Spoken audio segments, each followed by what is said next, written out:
Financial management chapter number 9 start किया हुआ है हमने। अब इसमें हमारे पास नेक्स्ट टॉपिक है फाइनेंशियल प्लानिंग। ठीक है, अब फाइनेंशियल प्लानिंग क्या होती है? देखो इसमें दो चीजें हैं, फाइनेंशियल और प्लानिंग। अब फाइनेंशियल किससे बना है? फाइनेंस से। और प्लानिंग को तो आप बहुत अच्छे से जानते ही हो, तो बहुत पुरानी चीज है आपके लिए। अब यहां पर देखो प्लानिंग की बात क्या होती है? प्लानिंग का मतलब क्या होता है? थिंकिंग इन एडवांस, यानी कि जहां पर हम पहले से ही सोच विचार करके किसी काम को कर रहे हैं, और वही सोच विचार अगर हम पैसों के लिए कर रहे हैं तो दिस इज फाइनेंशियल प्लानिंग। आप आज क्लास 12th में हो, ठीक है, आपको पता है कि अभी आपको हायर स्टडीज करना है, आपको कॉलेज जाना है, आपको कॉलेज के बाद मतलब बाहर भी जाओगे, आप हो सकता है आप में से कोई बाहर पढ़ने के लिए जा रहा हो, तो यानी कि अभी आपको अपनी एजुकेशन को आगे लेकर जाना है। अब उस एजुकेशन को अगर आगे लेके जाना है तो आपको पैसों की जरूरत पड़ेगी। तो उस पैसों का अरेंजमेंट आपको आज से ही करना पड़ेगा ना, क्योंकि अचानक से कल को आपको पैसों की जरूरत पड़ेगी तो आपके पास वो पैसा कहां से आएगा? उस टाइम पे सोचोगे तो हो सकता है अपॉर्चुनिटी हाथ से निकल जाए, तो उस चीज की प्लानिंग आपको आज ही करनी पड़ेगी। तो आपके पेरेंट्स जो होंगे वो पहले से अवेयर होंगे कि हमारा बच्चा आज क्लास 12th में है, तो हमें इस चीज के लिए प्रिपेयर रहना है कि भाई आगे आने वाले टाइम पे पैसों की जरूरत पड़ने वाली है उनके एडमिशन के टाइम पे, और तो तुम्हारी शादी ब्याह के लिए पैसों की जरूरत होगी। तो उस चीज के लिए वो खुद को पहले से ही प्रिपेयर करके रख रहे हैं, पहले से उनकी प्लानिंग चल रही है कि फाइनेंस कहां से आएगा, पैसा कहां से आएगा, कितना चाहिए हो सकता है, और वो पैसा कहां से आएगा, तो उस चीज को पहले से ही प्रिपेयर कर रहे हैं। तो ये भी एक तरीके की फाइनेंशियल प्लानिंग ही तो है जो करते हैं। तो यही फाइनेंशियल प्लानिंग जब आप बिजनेस में करते हैं तो वहां पर देखो अपने बिजनेस प्लान्स होते हैं कि आप एक प्रोजेक्ट स्टार्ट करने जा रहे हो। अब उस प्रोजेक्ट को स्टार्ट आपने किया तो भाई सबसे पहले तो आउटफ्लो चाहिए ना, तो पैसों का अरेंजमेंट, तो this is financial planning in organization. तो देखो फाइनेंशियल प्लानिंग क्या है? फाइनेंशियल प्लानिंग को बोला गया that it is the preparation of the financial blueprint. ये एक इंपॉर्टेंट वर्ड है इसके अंदर, फाइनेंशियल ब्लूप्रिंट। ब्लूप्रिंट क्या होता है? जैसे हम कहते हैं ना एग्जाम पैटर्न होता है, आपके एग्जाम पैटर्न के अंदर मार्किंग स्कीम होती है। मार्किंग स्कीम तो ये बताती है कौन सा चैप्टर कितने कितने मार्क्स का है, चीजों का कि इस चैप्टर में से इतने क्वेश्चन आएंगे, इतने नंबर का क्वेश्चन आएगा, तो इसे बोलते हैं ब्लूप्रिंट तैयार करना। ब्लूप्रिंट का मतलब क्या होता है? डिटेल्ड इंफॉर्मेशन, हर एक चीज को खोल खोल कर लिखना। कि जैसे कि हमारे पास 4 प्रोजेक्ट है, तो हमने कहा 4 प्रोजेक्ट है, 4 प्रोजेक्ट में इतना इतना पैसा हमें चाहिए, इस डिपार्टमेंट में इतना पैसा लगेगा, इसमें इतना लगेगा, और ये पैसा यहाँ यहाँ से आएगा। तो जहां पूरा डिटेल लिख रहे हैं, इंफॉर्मेशन लिख रहे हैं, तो उसे बोलते हैं ब्लूप्रिंट। यही ब्लूप्रिंट जब आप अपने फाइनेंस से रिलेटेड बनाते हो तो उसे बोल देते हैं financial blueprint. So financial planning is the preparation of the financial blueprint of an organization's future operation। पर देखो प्लानिंग कभी भी आज के लिए नहीं होती है, प्लानिंग हमेशा किस चीज के लिए होती है? फ्यूचर के लिए होती है। तो फ्यूचर जो भी हमारे बिजनेस ऑपरेशन है हमारे, उस चीज के लिए जो हम ब्लूप्रिंट बना रहे हैं, तो that is known as financial planning. तो फाइनेंशियल प्लानिंग में बेसिकली हम कर क्या रहे हैं? एस्टिमेट कर रहे हैं किसका? फंड रिक्वायरमेंट्स, कितने पैसों की जरूरत है हमें, एंड स्पेसिफाइंग द सोर्सेज, और वो पैसा कहां से आएगा। तुम्हारी इच्छा है कि 12th के बाद तुम एक बिजनेस खोलना चाहते हो, तुम एक चाय की दुकान खोलना चाहते हो, तुम एक समोसे की दुकान खोलना चाहते हो, तुम एक जलेबी की दुकान खोलना चाहते हो, बिरयानी की दुकान खोलना, तुम एक बिरयानी की दुकान खोलना चाहते हो। ये ठेला मैंने स्कूल में बोल दिया था, हर्ट हो गया था बहुत सारे लोगों को। बिरयानी का ठेला नहीं होता है क्यों? मैंने तो देखा है ठेला ही तो, अच्छा हाँ एक सेकंड, बिरयानी का ठेला नहीं होता है? नहीं, उसको ये ठेला नहीं होता यार। एक सेकंड, ये जो परशुराम है, परशुराम पार्क के पीछे वाली कौन सा साइड। परशुराम पार्क? शांति नर्सिंग होम के सामने वाला पार्क। वो ठेला नहीं बोलते उसे स्टॉल ठेले की बात होती है। क्या बोलते हैं उसे कुछ नहीं, क्या बोलोगे उसे ठेला तो नहीं बोलेंगे। पर ठेला क्या होता है तुम्हारी लैंग्वेज में? ठेला जिसपे 4 वो है पर ऊपर कुछ नहीं होगा। नहीं, ठेला होता सब्जी वाला, उसे कार्ट बोलते हैं। ठेला उसे कार्ट, स्टॉल बोल सकते हो ना? स्टॉल बोल सकते हैं पर ठेला नहीं। तो मैंने स्टॉल भी बोला, तो उसमें क्या गलत बोला मैंने? स्टॉल ठीक है। मेरे मोहम्मद बच्चों को हर्ट कर गया वो। बिरयानी उनको तो बिरयानी लगी, उनको ठेला नहीं लगा। कोई बात नहीं, कोई बात नहीं, ठीक है, दुकान होती है बस, उनको तुम पूरा बता दो। मेरे को बड़ी सी दुकान होती है बिरयानी। आपके रेस्टोरेंट के पीछे वाले वो जो है ना, वहाँ पर है। हाँ पता है मुझे, वहाँ पे बहुत लाइन से बिकते हैं, सुबह जाते हुए देखती हूँ मैं। इकट्ठे हुए नहीं, वो कॉलेज के पास वाला। हाँ तो ठीक है, तो आपको इस तरीके का कोई भी अगर बिजनेस करना है तो आपको सबसे पहले ये सोचना होगा ना कि कितने पैसों की जरूरत होने वाली है आपको। चाहे छोटा बिजनेस है चाहे बड़ा बिजनेस है, सबसे पहली चीज तो हमारी यही है ना कि यार पैसा कितना चाहिए। वो पैसा कौन देगा? मम्मी देंगी, पापा देंगे, रिश्तेदार देंगे, कहीं से अरेंज करना पड़ेगा, लोन लेना पड़ेगा। लेकर उनका फोन काटते हैं से ये ब्लॉक कर छोड़ेंगे नहीं। जुगाड़ करेंगे जुगाड़। कहाँ से? तो जुगाड़ भी कहाँ से करेंगे आप? आपको सोचना पड़ेगा ना कि जुगाड़ भी कहाँ से होगा। तो दिस इज फाइनेंशियल प्लानिंग। तो ये जो आप लोग सोचते हो आज के टाइम पे भी कि यार कल को ये करेंगे वो करेंगे, यहाँ से पैसे लेंगे वहां से पैसे लेंगे, तो ये भी आप क्या करो? फाइनेंशियल प्लानिंग कर रहे हो। ठीक है, अब इस फाइनेंशियल प्लानिंग के ऑब्जेक्टिव क्या है, क्यों हम फाइनेंशियल प्लानिंग कर रहे हैं? To ensure the availability of funds whenever required.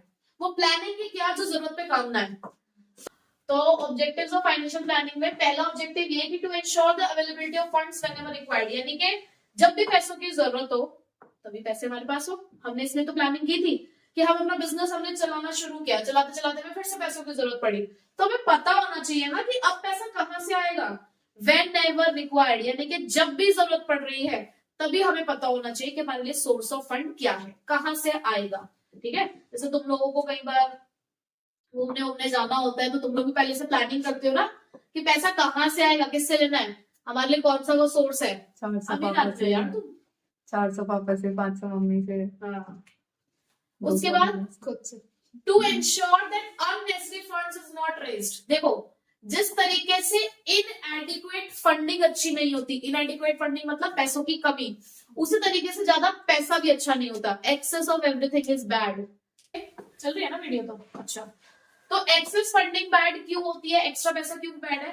देखो आपने कहीं से पैसों का इंतजाम किया, ठीक है, अब आपने उस पैसे का इंतजाम किया, सपोज करो आपने कहीं से लोन उठाया था, आपने कहीं से ब्याज पे पैसे उठाए, 10% के ब्याज पे आपने पैसे उठाए और आपको जरूरत थी 2 लाख रुपए की, लेकिन आपको 2.5 लाख रुपए मिल गए वहां से। उन्होंने कहा हम तो 2.5 लाख रुपए देंगे, 2 लाख का सीन नहीं है। आपने कहा ठीक है, तो आपने वो 2 लाख रुपए तो जहां लगाने थे वहां आपने लगा दिए, वहां से आपको 12% का रिटर्न आ रहा है। 10% पे आपने लिए थे, 12% पे आपने लगा दिए कहीं पे, 2% का फायदा हो रहा है आपको। ठीक है, लेकिन जो बचे हुए 50,000 थे, अब आपने क्या किया, उसे एवरी टाइम खर्च कर दिए, कहीं मौज मस्ती कर ली। पर आप जो इंटरेस्ट भरोगे वो कितने पैसों पे भरोगे?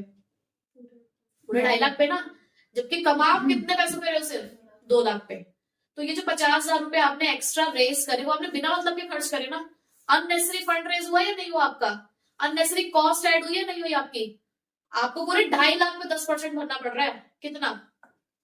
2 लाख। आपको 2.5 लाख पे 10% कितना भरना पड़ रहा होगा? 25,000। जबकि 2 लाख पे आपको कितना पैसा मिल रहा है? 12%, यानी कि 24,000। कितना एक्स्ट्रा भर रहे हो आप? 1,000 रुपए।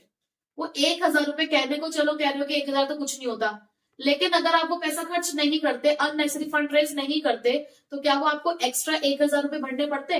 नहीं भरने पड़ते। आप 2 लाख का 10% 20,000 रुपए भरते, फिर 4,000 बल्कि आपकी जेब में आते, क्योंकि आपने एक्स्ट्रा 50,000 रुपए रेज किया और उसका इस्तेमाल नहीं किया। चलो अगर आपके पास एक्स्ट्रा पैसा आ भी गया था तो आप उसे कहीं इन्वेस्ट कर देते, उसे भी कहीं इन्वेस्ट कर देते ताकि रिटर्न जनरेट होता। तो वो इसलिए कह रहे हैं कि आपको ना ये भी ध्यान रखना है कि अननेसेसरी फंड रेज नहीं करना। जितनी पैसों की जरूरत हो, जब पैसों की जरूरत हो, उसके लिए प्लानिंग होती है। तो फाइनेंशियल प्लानिंग के हमारे ये 2 मेन ऑब्जेक्टिव्स हैं कि एक तो जब भी पैसों की जरूरत हो तभी हमारे पास पैसा हो, और जितने की जरूरत हो उतना हो, ना एक्स्ट्रा हो ना कम हो, ना कम ना ज्यादा। ठीक है, उसके बाद अब इंपॉर्टेंस क्या है, हम फाइनेंशियल प्लानिंग के हमारे लिए क्यों इंपॉर्टेंट है? पहला, it helps the company to prepare for the future. देखो हम प्लानिंग कर ही इसीलिए रहे हैं क्योंकि हम फ्यूचर के लिए खुद को प्रिपेयर कर रहे हैं, क्योंकि हम में से किसी को भी नहीं पता भाई कि फ्यूचर में क्या होने वाला है। आज सब कुछ बहुत बढ़िया चल रहा है, कल को अचानक से हमारे बिजनेस में क्या हो जाए हमें नहीं पता। कोई कॉम्पिटिटर आके खड़ा हो गया है, गवर्नमेंट की पॉलिसी चेंज हो गई है, या कुछ भी हो सकता है, XYZ। तो हम पहले से खुद को तैयार करके रख रहे हैं कि ठीक है कल को कुछ भी होगा हम रेडी हैं। ठीक है, आप क्लास 12th में हो, फिर से वही बात मैं आप लोगों को लेके चलूंगी आज। तो अब आप क्लास 12th में हो, आप लोगों ने कहीं ना कहीं एक एम सोच रखा है, बट मैं कहूंगी एक नहीं 2 लेके चलो, क्योंकि ये नहीं तो ये। क्योंकि आप देखो अब CUET का एग्जाम दोगे आप, अब CUET का एग्जाम जब आप दोगे तो देखो हो सकता है आपको आपका फेवरेट कॉलेज ना मिले, या थोड़ी सी रैंक अच्छी नहीं आई आपकी, कुछ भी ऐसा इवेंट हो सकता है। अगर आप CA करने के लिए जा रहे हो, आप उसके लिए एंट्रेंस फाउंडेशन आपको देना है, पता नहीं क्लियर हो या ना हो, अब आप सोचो फाउंडेशन के चक्कर में आपने कुछ और नहीं किया, तो आपका टाइम वेस्ट है ना। तो ऑप्शंस जितने भी हैं उनका यूज करना, अपने आप को प्रिपेयर करके चलना है कि अगर ये अपॉर्चुनिटी नहीं मिली तो इस वाली अपॉर्चुनिटी का इस्तेमाल करना है, ठीक है। तो हमेशा आपकी जो प्लानिंग है वो आपको फ्यूचर के लिए प्रिपेयर करती है। तो ऐसे फाइनेंशियल प्लानिंग कंपनी को भी फ्यूचर के लिए प्रिपेयर कर रही है। Avoiding the business shocks and surprises. अब अचानक से आपके सामने एक प्रॉब्लम आके खड़ी हो गई, एकदम से फंड की शॉर्टेज हो गई, लोग आपका पैसा लेके भाग गए, अब ठंडन गोपाल हो गए, तुम क्या करोगे? अब आगे बिजनेस कैसे चलाओगे? तुम जिसके ऊपर डिपेंड हो रहे थे कि यार यहाँ से पैसा आएगा हम इस्तेमाल कर लेंगे, कोई बंदा पैसे लेके भाग गया, तो तुमने क्या प्लानिंग करी फिर? आप अकाउंटेंसी बनाते हो ना, प्रोविजन फॉर डाउटफुल डेट्स, क्या वो प्लानिंग नहीं है एक तरीके की? क्या आप अपने आप को शॉक से बचाने की कोशिश नहीं कर रहे होते? वहां पर भी आपको डाउट है कि आपके डेटर्स पैसा नहीं देंगे, तो आप पहले से प्रॉफिट में से उस चीज का प्रोविजन बनाकर रखते हो, पहले अपने एसेट्स को कम दिखा देते हो बैलेंस शीट में कि पैसा आना ही नहीं है। हो सकता है आ जाए तो अच्छी बात है, बट नहीं आया तो प्रिपेयर्ड है ना। तो फाइनेंशियल प्लानिंग में ये कहती है कि अचानक से अगर फ्यूचर में कोई बिजनेस शॉक्स आ रहे हैं, सरप्राइजेस आ रहे हैं, तो हम प्रिपेयर है उसके लिए भी, हमने पहले से सारी प्लानिंग कर रखी है। उसके बाद it helps in achieving the coordination between the various function. अब देखो ये फंक्शंस आपस में एक दूसरे से जुड़े हुए हैं, production, sales, marketing, finance, research and development, ये सब आपस में एक दूसरे से जुड़े हुए हैं। एक भी कोऑर्डिनेट नहीं करेगा ना हमारे साथ तो दूसरा अपना फंक्शन नहीं परफॉर्म कर पाएगा। प्रोडक्शन डिपार्टमेंट ने सामान बना के नहीं दिया तो क्या सेल्स डिपार्टमेंट वाला बेच देगा? मार्केटिंग वाले को पता नहीं है कि कितना सेल्स टारगेट है तो क्या वो उसके हिसाब से मार्केटिंग कर लेगा? फाइनेंस वाला अगर फंड रिलीज नहीं करेगा किसी को तो क्या कोई भी काम कर लेगा? कोई नहीं काम कर पाएगा फिर तो यहाँ पे जो फाइनेंशियल प्लानिंग है, क्योंकि पहले से ही सब चीजें, सब बातें बताई जा रही है, सारी डिटेल्ड इन्फॉर्मेशन है। फाइनेंशियल प्लानिंग को बोला गया ना कि ब्लूप्रिंट है, हर डिपार्टमेंट को बता दिया आपके पास इतने रिसोर्सेज आएंगे, आपके पास इतना फाइनेंस आएगा, सबके पास आपस में कोऑर्डिनेट करना है, तो सभी फंक्शंस को आपस में कोऑर्डिनेट करने में मदद करते हैं। It prevents the duplication of efforts and gaps in planning. जब पहले से ही प्लानिंग हो गई, जब पहले से ही सारी प्लानिंग हो गई, तो क्या एक ही काम दो बार हो रहा होगा? कोई डुप्लीकेशन नहीं। डुप्लीकेशन का मतलब क्या होता है? एक ही काम दो बार होना। दो बार नहीं हो रहा है, एफर्ट्स एक चीज के एक ही बार लग रहे हैं। प्लानिंग में कोई गैप नहीं है क्योंकि हमने प्लानिंग पहले से सब कुछ सॉर्ट कर रखा है, सभी सेगमेंट्स को, सभी डिपार्टमेंट्स को, सभी लेवल्स में सारी चीजें पहले से बटी हुई है। क्यों? क्योंकि पहले से प्लानिंग होके चल रहे हैं, करके चल रहे हैं सारी चीजों को। तो यहाँ पे क्योंकि पहले से सारी चीजें डिसाइडेड है तो यहाँ पे कोई डुप्लीकेशंस नहीं होते हैं। It helps to link the present with the future. Planning आज कहाँ है, कल कहाँ पहुंचना है, तो प्लानिंग तो हमेशा हमारे फ्यूचर से हमें लिंक कर ही रही है, हमें कल का सपना दिखाती है प्लानिंग हमेशा। हम जो आज प्लानिंग कर रहे होते हैं कहीं ना कहीं हमें एक पिक्चर इमेज दिखाती है कि हम कहाँ होंगे, तो ये हमेशा हमारे प्रेजेंट को हमारे फ्यूचर से लिंक करता है, ठीक है। It provides a link between investment and financial decision. क्यों लिंक है इन्वेस्टमेंट और फाइनेंशियल का? हम फाइनेंशियल डिसीजन में ये डिसाइड करते हैं कि डेट और इक्विटी से कितना कितना पैसा लेना है, डेट कितना लेना है और इक्विटी कितना लेना है। वो जो पैसा आएगा फिर उसे कौन कौन से एसेट्स में लगाना है, वो इन्वेस्टमेंट डिसीजन होता है। तो हुआ ना दोनों के बीच में लिंक, एक जगह से पैसा आएगा दूसरी जगह में पैसा लगाना है, तो ये दोनों के बीच का लिंक है। It makes the evaluation of actual performance easier. आप एक्चुअल में परफॉर्म कैसे कर रहे हो उसका इवैल्यूएशन इजी हो जाता है। क्यों? क्योंकि पहले से ही सारे सेगमेंट्स को, सभी डिपार्टमेंट्स को हमने सारी पॉलिसीज, हमने सारे टारगेट्स, हमने सारे रिसोर्सेज का एलोकेशन सब बताया हुआ है, तो हम उनकी लास्ट परफॉर्मेंस को इजीली इवैल्यूएट कर सकते हैं कि एक्चुअल में उन्होंने क्या किया है। हमने तो प्लानिंग की थी ना, बट एक्चुअल में क्या हुआ उसको भी इवैल्यूएट किया जा सकता है क्योंकि हमने पहले प्लानिंग कर रखी है, सब कुछ पहले से ही बता रखा है, ठीक है। तो ये पूरा टॉपिक था आपका फाइनेंशियल प्लानिंग का, कि मीनिंग क्या है, ऑब्जेक्टिव्स क्या है और उसकी इंपॉर्टेंस, ये बहुत छोटा सा टॉपिक है।